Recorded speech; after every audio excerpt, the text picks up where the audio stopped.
누가복음 9장입니다.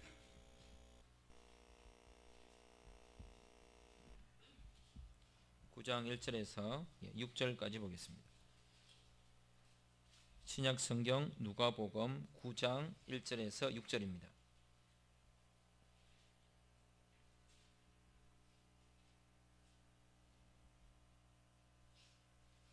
말씀을 교독하겠습니다. 예수께서 12제자를 불러 모으사 모든 귀신을 제어하며 병을 고치는 능력과 권위를 주시고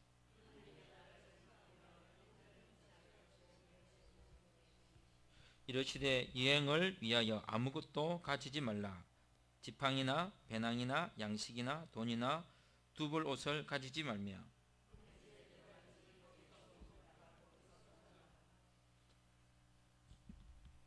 누구든지 너희를 영접하지 아니하거든 그 성에서 떠날 때에 너희 발에서 먼지를 떨어버려 그들에게 증거를 삼으라 하시니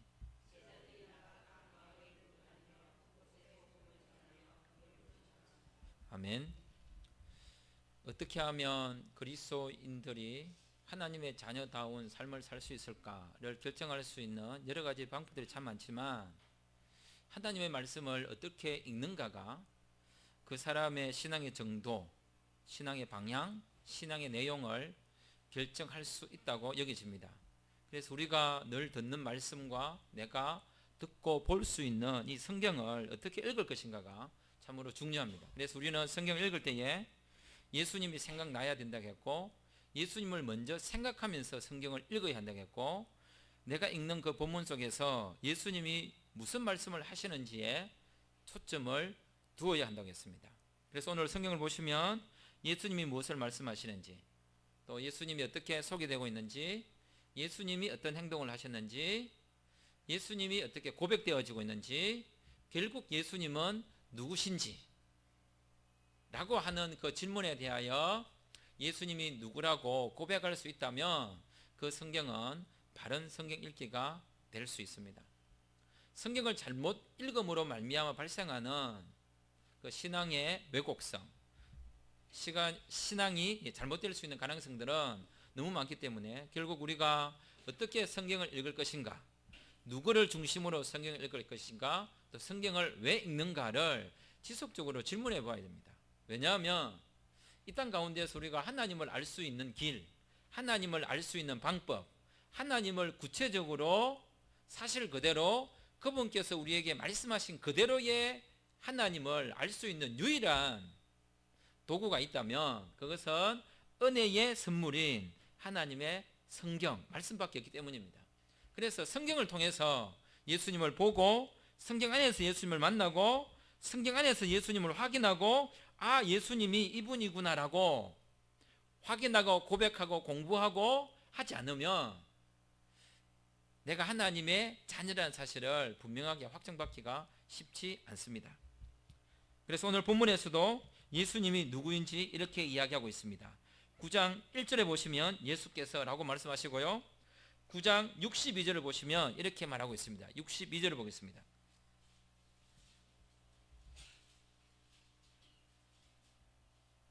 9장 62절 시작.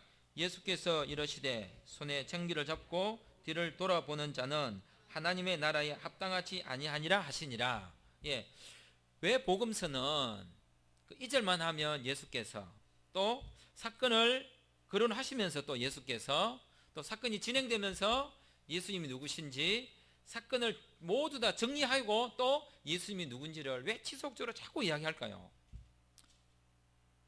사건이 진행될 때 우리는 예수님에게 집중하기보다는 어디에 집중할 가능성이 높으냐면 사건에 집중할 가능성이 높습니다. 아무리 아이를 데리고 어디를 가고 누구 같이 가다가도 일이 터지면요 옆에 누구가 있는가가 잘 느껴지지 않고 내 앞에서 발생한 사건과 일 때문에 옆에 있는 사람을 잊어버릴 가능성이 많습니다. 분명히 사건 하나하나마다 예수님이 고치시고 예수님이 전파하시고 예수님이 치유하시고 예수님에게 집중하라는 말이 성경에 분명히 있음에도 불구하고 초월적인 사건이나 은혜의 사건이나 병이 고쳐지는 사건이나 죽은 자가 살아나는 사건이나 전혀 들어보지도 못하고 경험해보지 못한 사건이 내 눈앞에서 발생하면 예수님이 기억나고 예수님이 생각나는 게 아니라 그 사건이 보일 수밖에 없습니다. 조금만 눈을 돌리고 자칫 딴 생각을 하면 여기에 빠져들 가능성이 많기 때문입니다.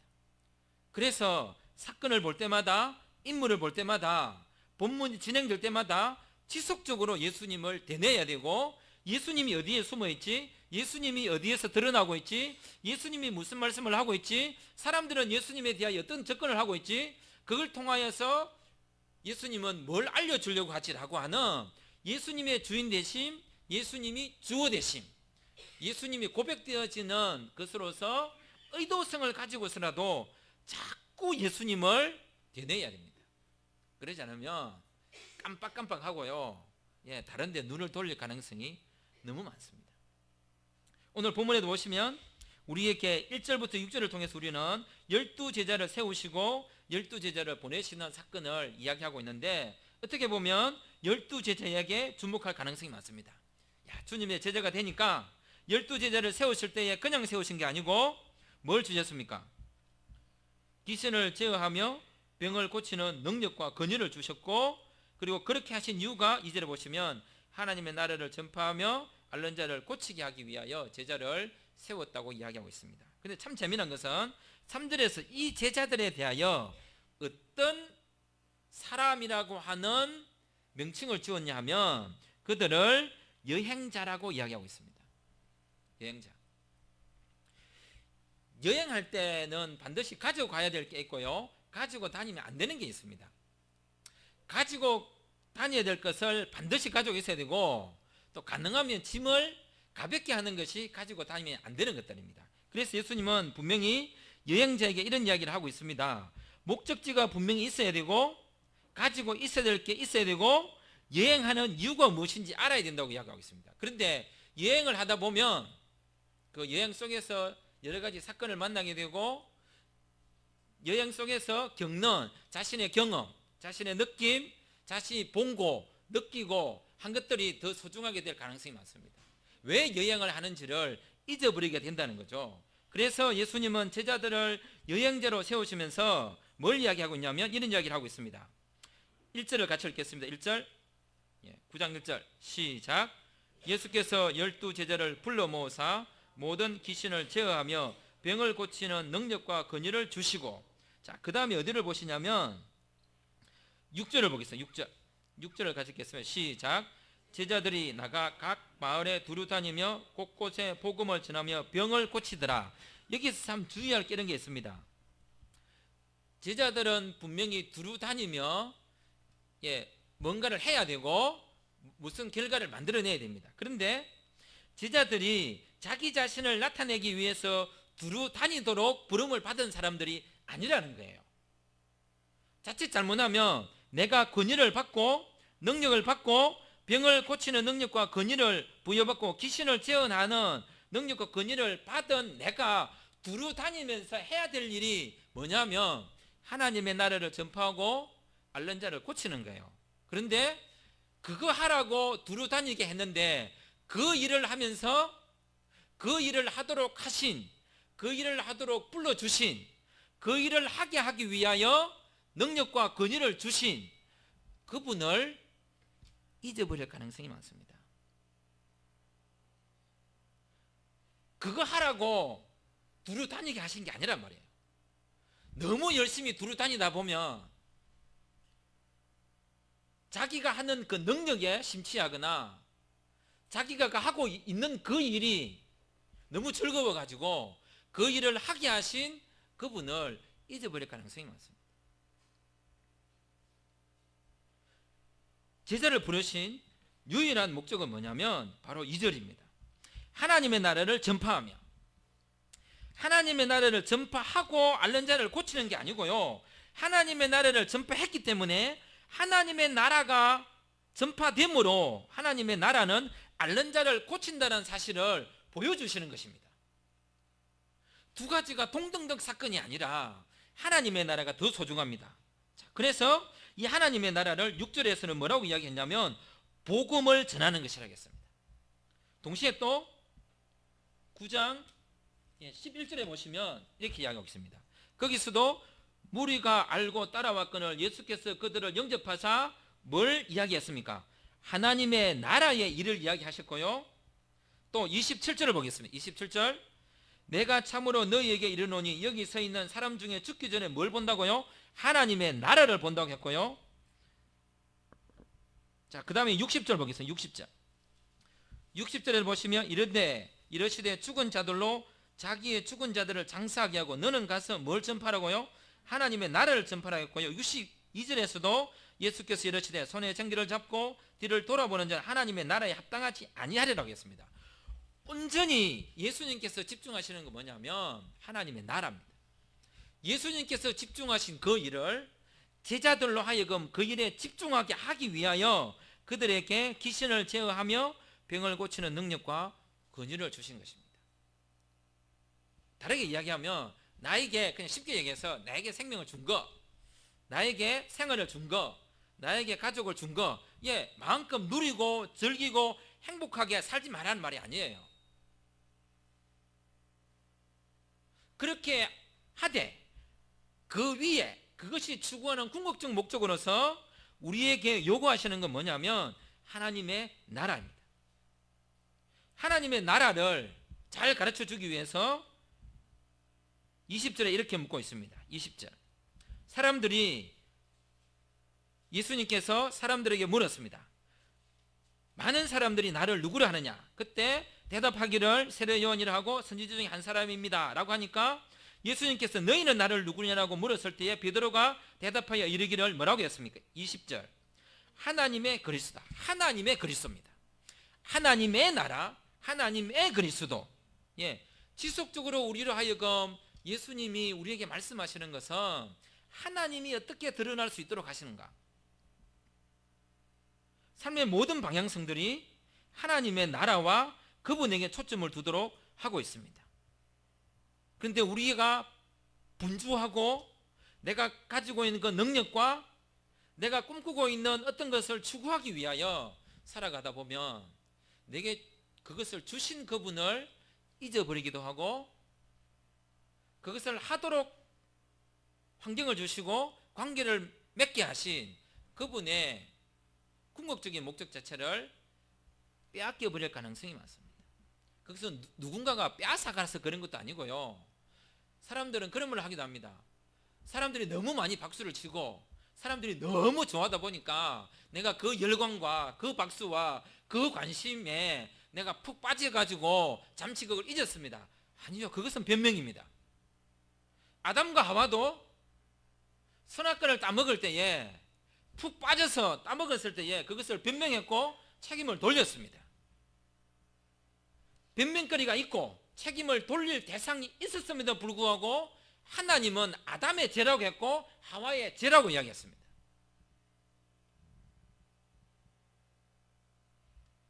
하나님의 은혜를 받는 일에 있어서는 은혜는 하나님께서 나에게 일의 은혜를 주셨어요.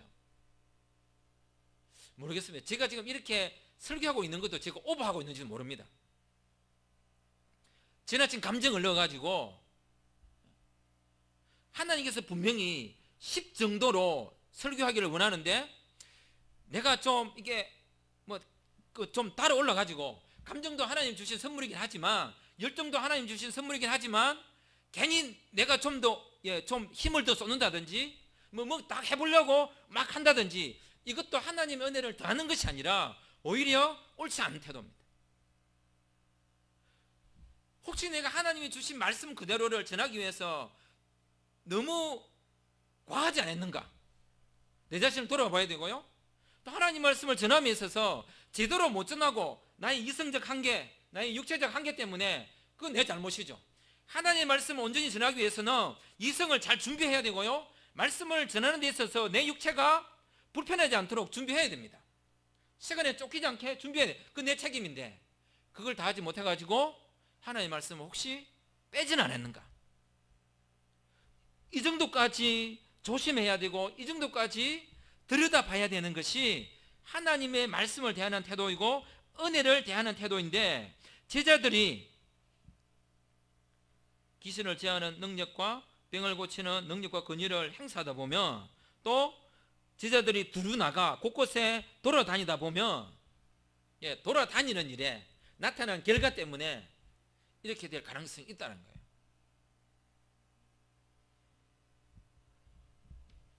그래서 그들이 하나님의 나라를 전파하는 일에 있어서 해야 될 일이 뭐라고 했냐면, 그래서 딱 이거에 집중하도록 하기 위해서 3절을 말씀하셨어요.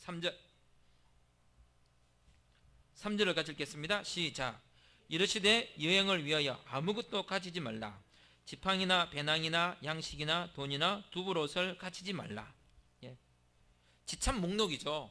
하나님의 나라를 전하는, 하나님의 나라를 전하기 위하여 부름받은 예수님을 주인이라고 말하는 그들이 반드시 잊지 않고 가지고 있어야 될 하나님의 나라를 전하기 위해서는 이것이 필요하다는 거예요. 왜냐하면 다른 것들이 많이 있으면 하나님의 나라를 전하는데 방해가 된다는 거예요.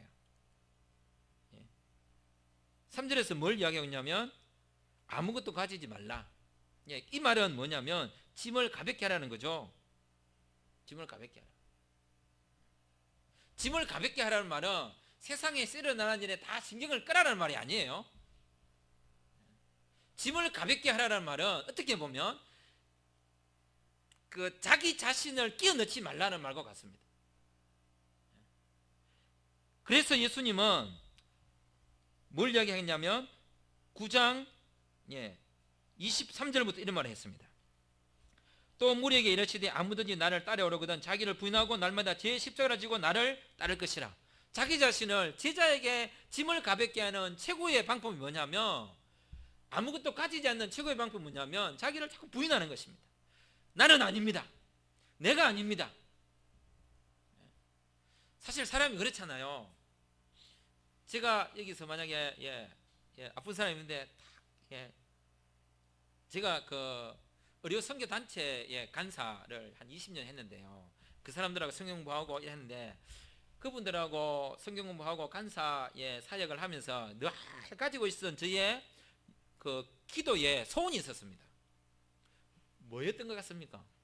저는 치유의 은사를 받고 싶었습니다. 의사들이 고치는 거 별로 시덥지 않고요. 저는 치유 은사를 받고 싶었습니다. 근데 단 한 번도 받은 적도 없습니다. 근데 제가 만약에 치유 은사를 행하면 사람들이 누구를 집중하게 할까요? 접니다. 그 은사를 행하도록 하신 그분 아니고요. 저에게 집중할 수밖에 없습니다. 그때 과연 내가 아니라 예수님이라고 충분히 말할 수 있는가?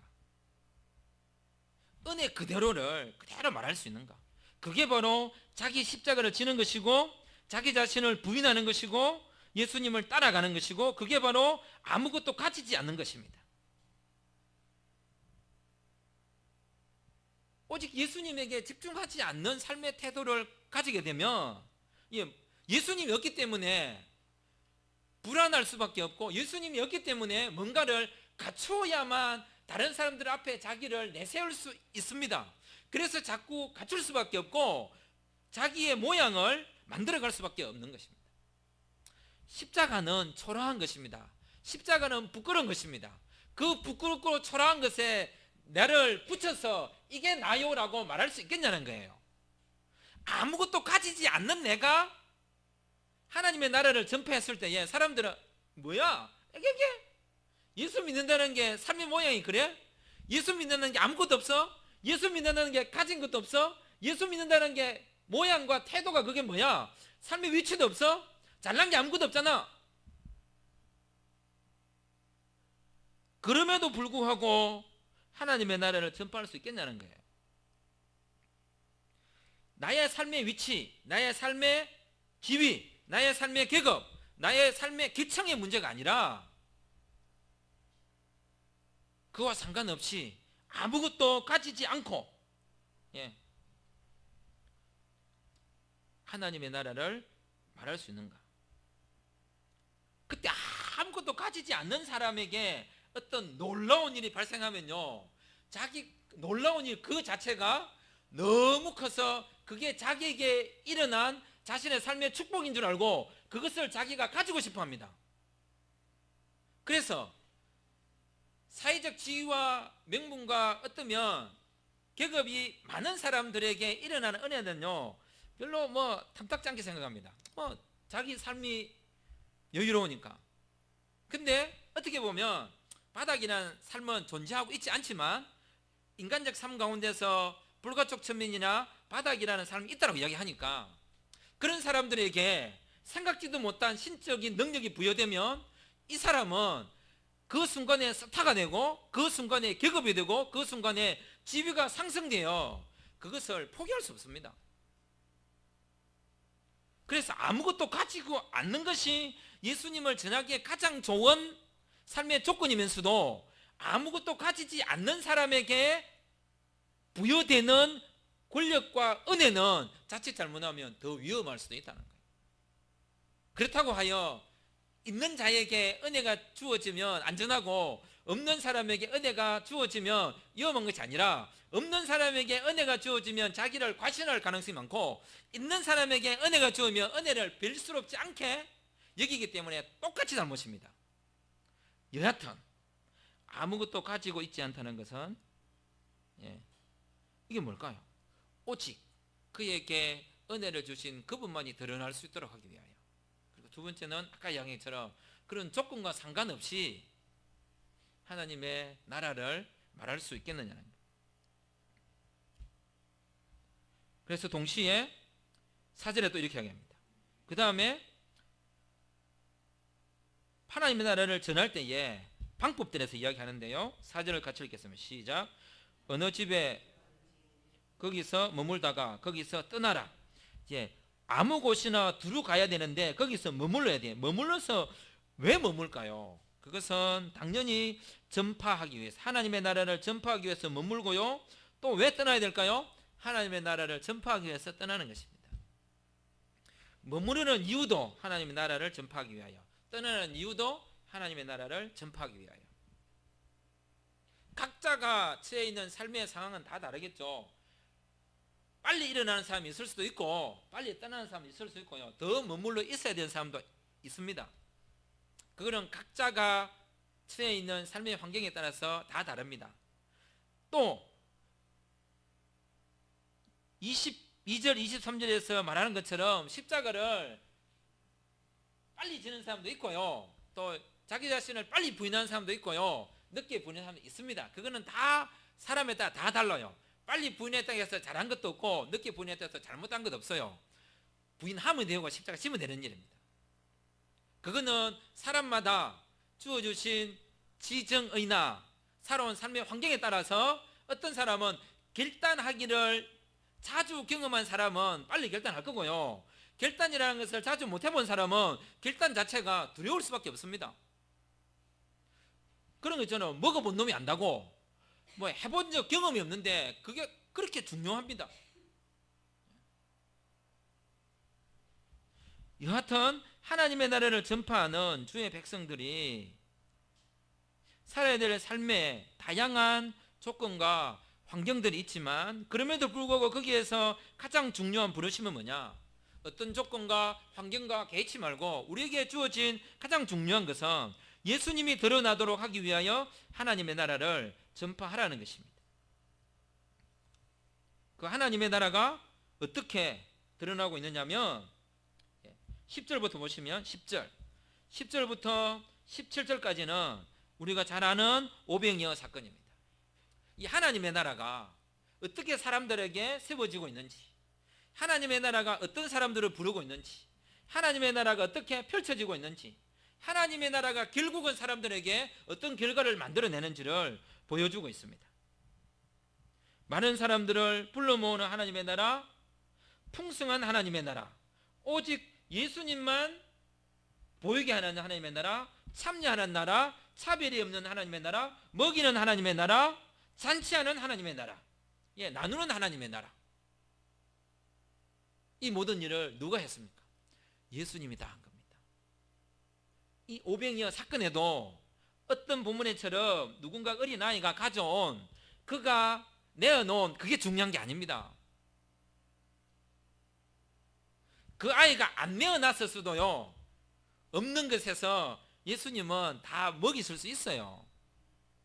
다만 예수님은 이 어린아이 사건을 사용하셔서 나중에 어디와 연결시키시냐면 46절 보겠습니다. 46절, 47절, 48절. 하나님의 나라는 크기의 문제나 누가 잘났느냐의 문제가 아니라는 거예요. 자, 46절 같이 읽겠습니다. 시작. 제자 중에서 누가 크냐 하는 변론이 일어나니, 하나님의 나라에서는 누가 클까요? 하나님만 크십니다. 근데 굳이 누가 크냐를 결정한다면 예수님을 영접하는 사람이 가장 큰 사람입니다. 할 수만 있다면 또 묻고 따지고 재지 않고 어린아이처럼 영접하는 사람. 오로지 예수님이 드러나는 거죠. 오병이어 사건에서도 예수님입니다. 어떻게 보면 그 어린아이가 예수님에게 바쳤다라고 하는 그것 자체를 무시할 수는 없어요. 하지만 그게 이 본문에서 드러나야 될 이유는 없습니다. 예수님이 어떻게 고백될 수 있는가가 가장 중요한 것입니다. 그리고 동시에 18절에서부터도 이렇게 이야기해요. 하나님의 나라가 추구하는 가장 중요한 게 뭐냐? 하나님의 나라 또는 제자들이 해야 될 일이 뭐냐? 그것은 바로 너희는 나를 누구냐라고 물을 때에 누구인지를 알게 하는 것이 하나님의 나라고, 누구인지를 아는 것이 하나님의 나라입니다. 제자들이 해야 될 일이 뭡니까? 사람들이 예수님이 누군지 모를 때에 알려주는 것이 제자들이 해야 될 일이고, 그걸 알려준, 그죠? 내가 알려주었다가 아니고 내가 알려주어 그 사람으로 하여금, 나로 하여금 알려주게 하신 그분을 알게 하는 것이 제자의 일입니다. 하나님의 나라는 그가 누구인지를 알게 하는 것입니다.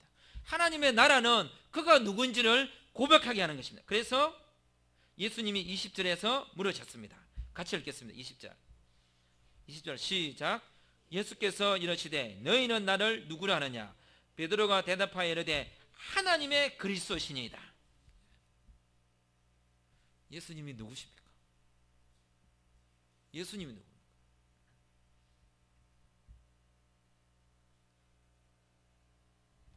정직한 고백이 자신의 신앙을 정확하게 만들고, 그 정직한 고백이 성경을 정직하게 읽게 만듭니다. 그리고 사람들 앞에서 예수님이 누구인지를 말하게 합니다. 그 말하는 것은 입으로 할 수도 있고요, 행동으로 할 수도 있고요, 글로 할 수도 있고요, 어떤 방식으로든지 예수님이 누구인지를 말할 수 있는 방법은 많습니다. 길거리에 다니면서 할 수도 있고요, 조용조용 기도하면서 할 수도 있습니다.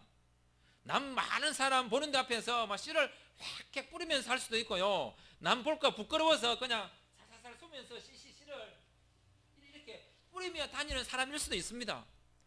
어떤 형태든지 자신의 씨가 아닌 하나님의 나라의 씨인 하나님의 나라를 자신의 삶의 방식을 통하여, 자신의 성격을 사용하여, 자신에게 주신 이성, 자신에게 주신 감정, 자신에게 주신 환경, 자신에게 주신 가족, 관계, 그게 맞게, 자기가 불편하지 않게, 때로 불편하는 것을 감수하면서까지, 불편한 것을 감수하지 못했다고 하여 비난받을 일은 아닙니다.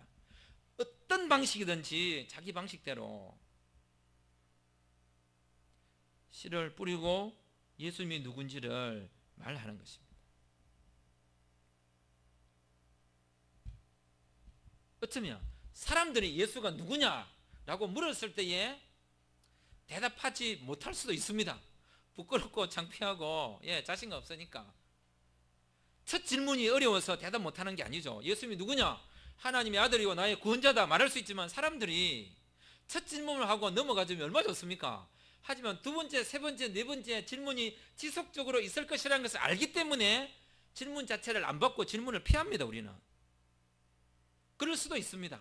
하지만 그분이 우리에게 물으실 때에 너희는 나를 누구냐라고 할 때는 피할 수 없는 정직한 고백으로 나아가야 됩니다. 지금은 그걸 묻고 있는 거죠. 그냥 사람들 앞에서 사람들이 위험한 상황에 빠졌을 때 예수냐 죽음이냐 그런 걸로 장난치면 안 됩니다.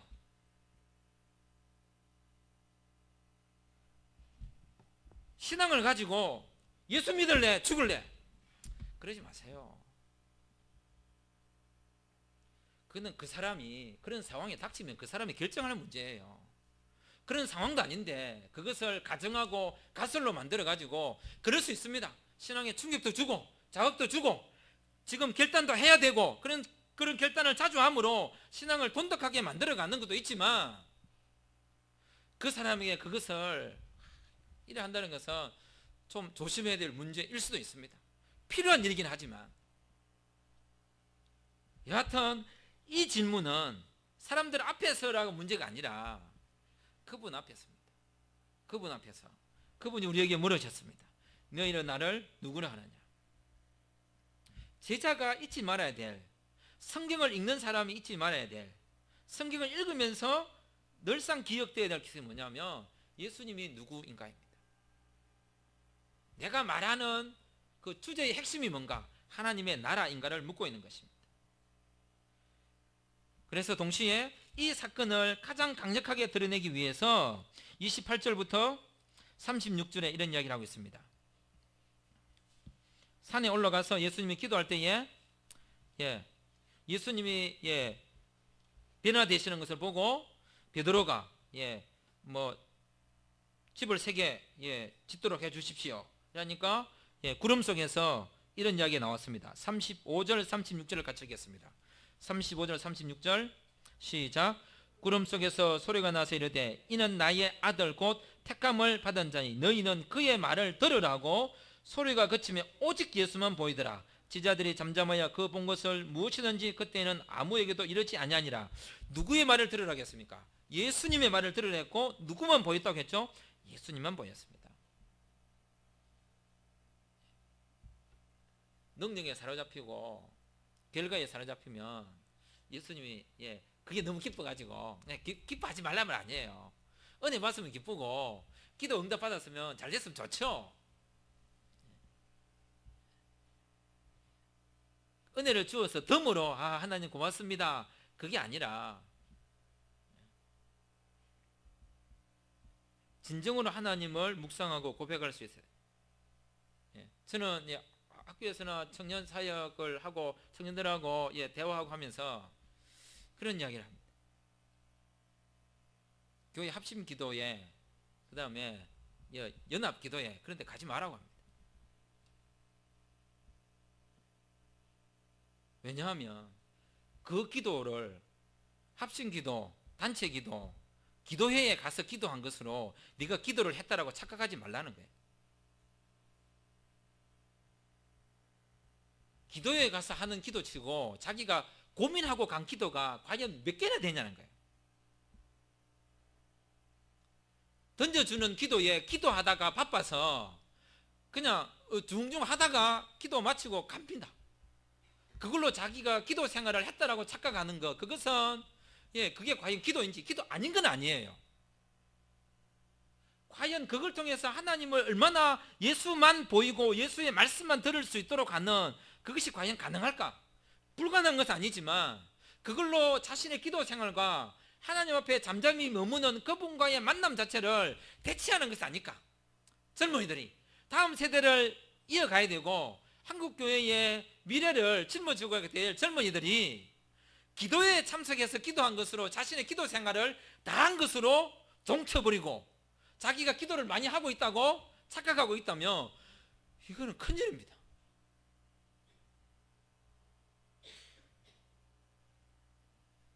말씀도 마찬가지입니다. 눈이 없는 것도 아니고 귀가 없는 것도 아니고 글을 모르는 것도 아닌데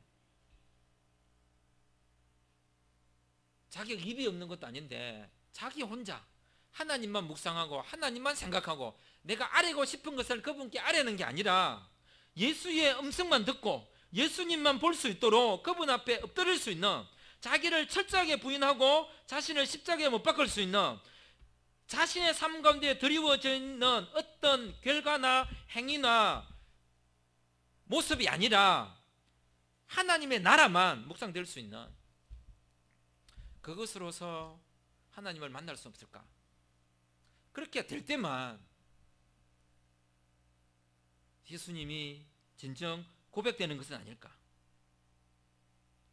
그래서 하다 못해. 누가는 46절 조금 전에 읽은 것처럼 누가 크냐라고 하는 이 다툼 가운데 어린아이를 순수해서 뭐 올렸다라기보다는요, 그것도 있겠죠. 근데 저는 잠시 드는 생각이, 어른들이 다투는 이런 싸움이 너무 어처구니 없으니까 진짜 어처구니 없는 애를 갖다 놓았다 생각합니다.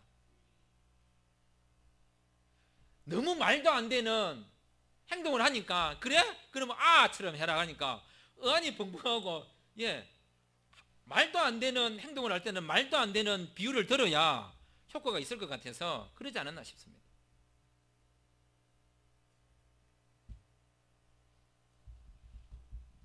오직 예수 그리스도가 우리 가운데 어떻게 보이며, 오직 예수 그리스도가 성경을 읽을 때에 어떻게 읽혀지며, 내가 읽었던 그 예수님이 나에게 무슨 말씀을 하시는지를 집중하여 듣고 읽는 것이 하나님의 말씀을 읽는 것입니다.